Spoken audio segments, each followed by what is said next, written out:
It's just coming up to 12 minutes past 10, time for the news with Michael Buerk. Attempts are being made at the UN tonight to find a compromise in the Iraqi weapons crisis. But President Bush has been discussing plans for a military strike, and officials say every hour makes things worse. And the arrow that launched the most lavish games in Olympic history.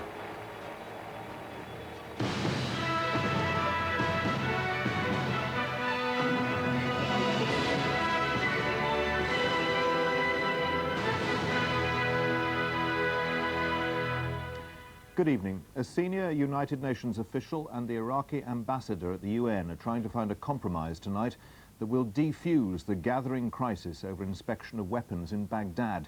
The ambassador has said they're close to agreement, but the official was much less optimistic.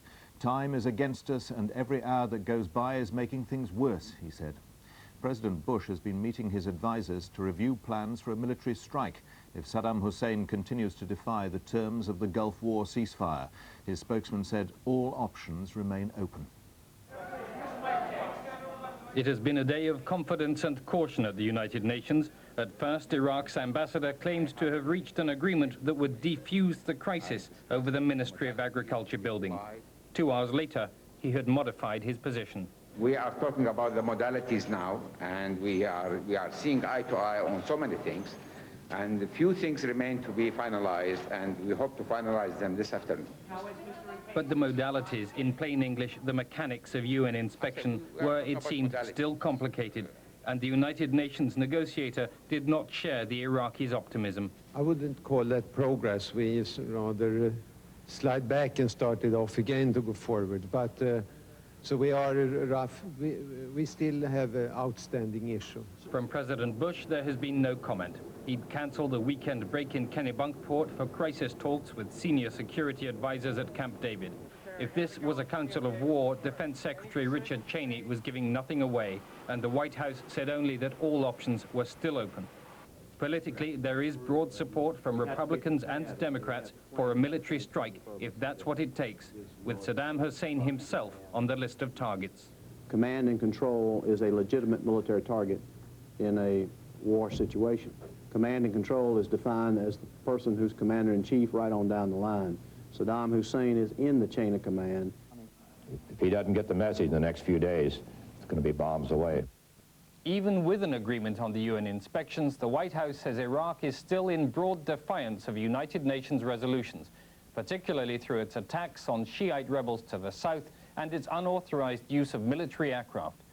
Reason enough, perhaps, still to deliver an ultimatum to Saddam Hussein. Bill Turnbull, BBC News, Washington. The Foreign Secretary Douglas Hurd has called for an international conference to be held in London next month in a new attempt to secure peace in what was Yugoslavia. All of the warring factions have been invited, along with representatives from the UN and the EC's Special Envoy, Lord Carrington. In the Bosnian capital Sarajevo, artillery and mortar fire has intensified, leaving 12 people dead. 3 were killed as they waited in line for food. A UN relief convoy has abandoned efforts to reach the besieged town of Gorazda. The UN convoy was only 10 kilometers from Gorazda when it was ambushed. Muslim guerrillas are harassing Serbian regulars in this part of eastern Bosnia, but it isn't clear who carried out the attack. An armored personnel carrier and a UN lorry ran over landmines. Small arms fire which followed forced the expedition to turn back. I had 21 people with me yesterday. I put them all at a risk. How far can you stretch that risk? I'm very sad, but on the other hand, very glad that I'm back here, I'm alive, my people are alive, nobody's seriously wounded. And I can tell you, the night we went through that, none of us really believed that we would be here today. None of us. With difficulty, they summoned help. It took a night and most of a day before an armored column reached them from Sarajevo. Britain's former chief medical officer, Sir Donald Acheson, was there for the UN to assess the condition of the 70,000 people in Gorazda. But in the end, the only information they have came from the Serbian soldiers who've been besieging the city for 3 months. They told me that people were really starving.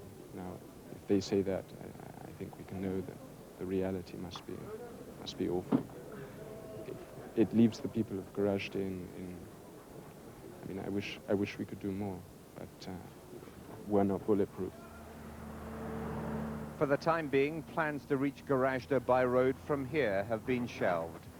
Jeremy Bowen, BBC News, Sarajevo. Here, the former Conservative Party chairman, Lord Tebbit, has strongly criticised the Chancellor's handling of the economy.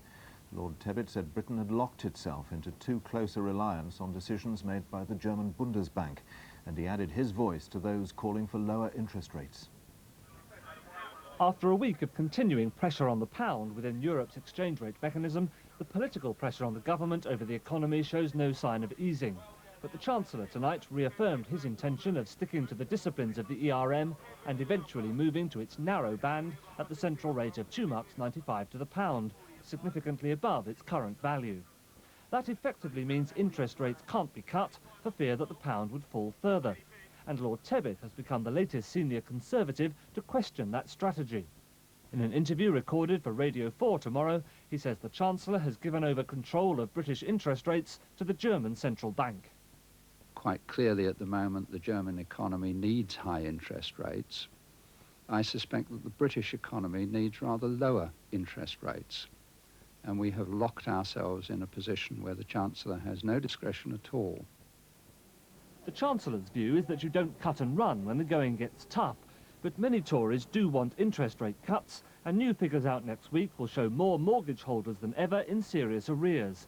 The new Shadow Chancellor says the government is breaking its election promises. They promised the recession would end and it hasn't. They promised help to homeowners and it hasn't happened. They promised to reduce unemployment and it is still rising. And in all these areas, people right around the country feel betrayed by this government. Although the new Labour leadership has indicated that defending the pound's value is one government policy they do support. The Heritage Secretary David Mellor has attended his first public engagement in his constituency since the newspaper allegations that he's had an affair with an actress. Mr. Mellor and his wife went to Putney Conservative Association's annual summer fete, as David Loyne reports. The Wheel of Fortune has been claimed. Putney Conservatives playing the Wheel of Fortune after a week when their MP's fate has been in the balance. Mr. Mellor appealed to the press to leave him alone. This is our association summer fair, which I always attend. Not normally a matter of great moment. I wish to be able to walk freely amongst my constituents, where I have a great deal of support. He was asked if he was worried about more revelations in tomorrow's papers. Not in the slightest. Thank you very much. Not in the slightest. Well done, David. Here, at least, support for Mr. Mellor seems rock solid.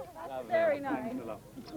Oh my God, listen to As far as I'm concerned, he's been a darn good MP, and I hope he always remains our MP. What about remaining in the cabinet? He does an excellent job. He can stay. Mr. Mellor's wife, Judith, was supported by friends while he was at the eye of the storm. A News of the World reporter asked how much she'd spent at the fair. I don't count it. But more important than the attentions of the press today are the investigations planned for tomorrow's newspapers. And in the event, nothing in the first editions of the Sunday papers would appear to worsen David Mellor's political predicament, however unpleasant the reporting may be for him personally. He is riding out the storm for now. Hundreds of British holidaymakers have been arriving back at Dover after being stranded in Europe by the collapse of the coach tour operator Land Travel. Many had to pay extra money to get home. For the victims of the collapse, relief after struggling back to Britain, but anger and dismay over their ruined holidays. These police families from West Yorkshire were among a party of 7 coaches whose trip to Euro Disney near Paris was cut short. They had to pay again for tickets and hotel rooms and then sort out the journey home. We managed to make arrangements through the goodwill of the drivers and the courier, who stayed on at his own expense, and we made the best of a bad job. We went to Disney, paid for some more tickets and had a day there instead of 2 days. Well, my personal feeling is that I'm very bitter about it. Things don't go wrong overnight. The news of the liquidation came out of the blue, even for some of Land Travel's own employees abroad. This representative found out while he was waiting to take 150 holidaymakers into Euro Disney. These people are devastated because they're a bit numbed, really, aren't they, from it? They just don't think it's going to happen to them. I mean, why can a company, knowing this the day before, I mean, you can't have a day's notice you're going into liquidation. They must have known. And I was in the office that morning, and they're still taking money. With the slow return through Dover continuing tonight, it seems coach firms have been cutting their losses and bringing people home either free or as cheaply as possible. And even though it's extremely unlikely anyone will get their money back, some holidaymakers have been organising whip rounds for their drivers. The first troops sent by the Italian government to help fight the mafia have arrived in Sicily. 7,000 are to go in the biggest campaign against organised crime on the island for 40 years. It follows 2 assassinations of judges who were investigating the mafia. An advance party of paratroops has already arrived in Sicily. The full deployment will take up to 2 weeks. The soldiers are mainly conscripts. By volunteering for duty against the mafia, they can earn extra pay. More troops from crack Alpine regiments will begin to arrive tomorrow. An emergency cabinet meeting in Rome authorized the troop deployment, the biggest to Sicily for 40 years. The brutal murder of Judge Borsellino and his police guard last Sunday seems to have forced the government into action. But some of the dead judge's colleagues are already saying that sending in the army is nothing more than a public relations exercise aimed above all at television. The government feels it has to react vigorously. That's why the army is being sent in. But no one seriously believes that the men who control the mafia are going to give themselves up that easily. In South Africa, the king of the Zulus has cast aside tribal divisions and married a woman from the rival Xhosas, the tribe of the ANC leader Nelson Mandela. But Zulu leaders stress there was no change in their attitude to a new South African constitution, which they say could threaten their tribal identity. Today's ceremony came as President de Klerk said he would consider new ways of breaking the deadlock in talks between the ANC and the government. High in the hills of KwaZulu, the drums signaled the wedding of the king of the Zulus. King Goodwill Zwelithini is marrying a 19-year-old student. Mpumi Mkiza is late, of course. The celebrations continue, watched by 2 of the king's 4 other wives, and in time, his new bride arrives. This queen is a Xhosa maiden from the tribe of Nelson Mandela, the Zulus' arch-political rival. But this, they insisted, was no political match to build bridges between the Zulu-based Inkatha Freedom Party and the ANC. This is nothing but a love match with no political connotation of any kind. More to the point, the IFP warned the ANC that they would reject and resist the idea of one constitution for the new South Africa if that meant undermining the Zulus' distinct identity. A quick change of clothing and the newlyweds begin a life together that will see great change in South Africa. The question is, how peaceful or violent will that change be? John Harrison, BBC News in KwaZulu. The 25th modern Olympic Games are now officially underway. With the news from Spain and the rest of the day's sport, here's Bill Hamilton. After 6 years of meticulous preparations, the Olympic torch is burning again tonight in Barcelona. In all, 10,000 competitors took part in the largest and most boisterous opening ceremony in history. And this time, almost every country in the world is represented, making it the first truly competitive Olympics for 32 years. From Barcelona, Rob Bonnet reports. There were 65,000 spectators in the stadium, but an estimated 3.5 billion worldwide. Almost 2/3 of the planet's population saw what was billed as the greatest show on Earth. It was hard to disagree.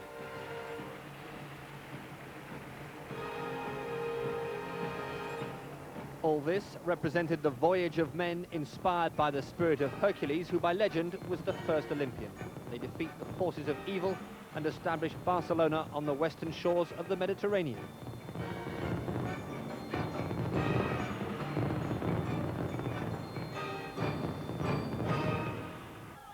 The city is the home of musical director and singer José Carreras, who sang with Montserrat Caballé.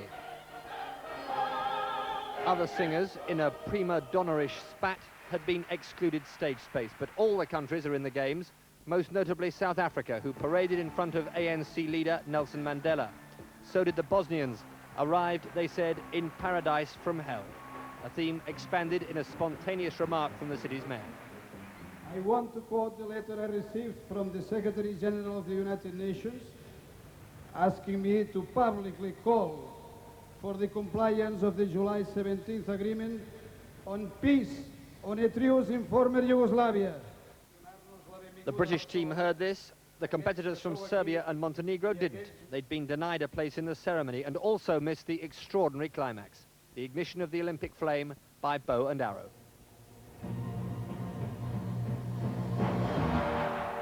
This was a brilliantly stage-managed event for the world, but there's also no doubting the local enthusiasm for the Games.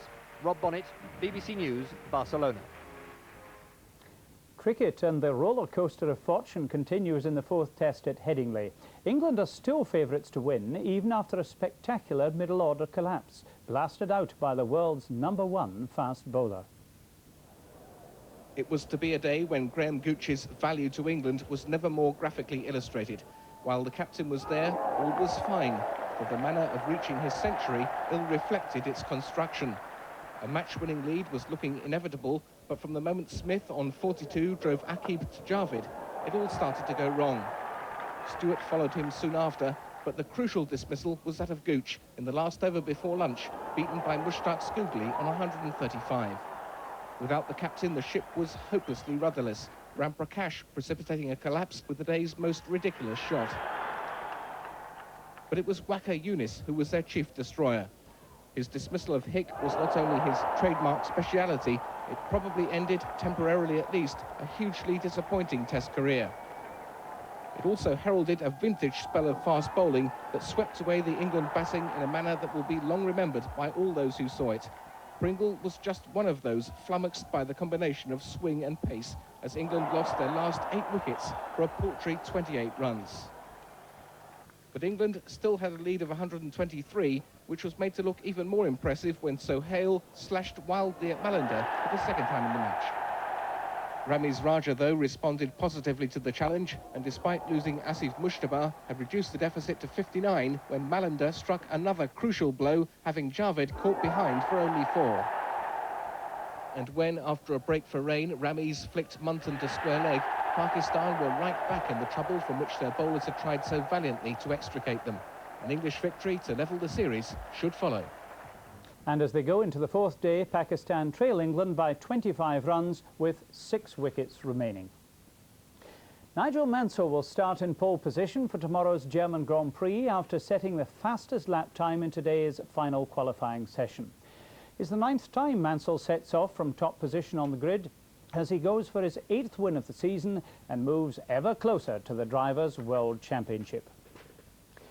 In the Tour de France, the Spanish cyclist Miguel Indurain is well on course to win in the final stage tomorrow. He leads by more than 4.5 minutes.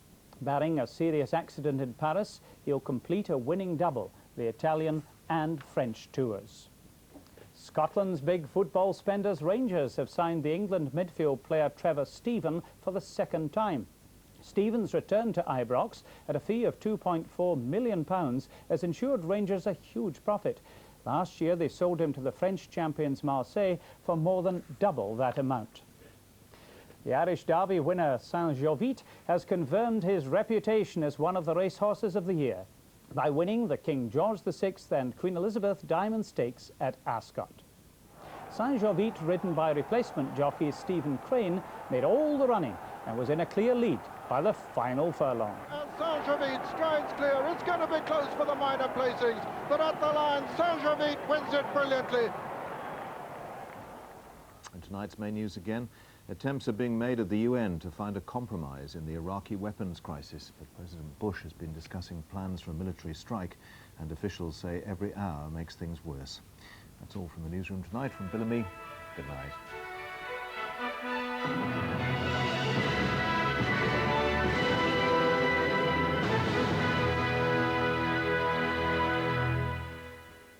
Hello, good evening. We've had a spectacular start to the Olympic Games. A fine evening in Barcelona.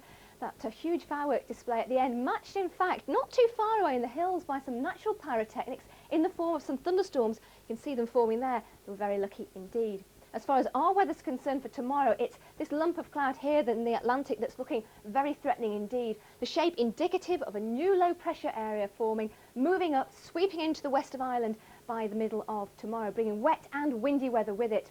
As far as tonight's weather's concerned, the rainfall radar showing a scattering of showers up in the north, Some of those heavy and keeping going overnight as well. Cloud and a little rain and drizzle moving down across England and Wales, with temperatures between 10 and 12 degrees tonight. Now tomorrow's when the weather really starts to get going. Over the northern half of Scotland we'll see a mixture of sunshine and showers throughout the day. In other northern areas, those brighter spells with showers giving way. Rain sweeping across Northern Ireland in the morning, moving across much of Wales, the Midlands and northern England by the end of the afternoon. Some heavy falls there, but only light rain and drizzle down in the south and some dry weather eventually. Windy conditions sweeping up into the west as well. Not a day to be out in small boats. Temperatures highest in the east.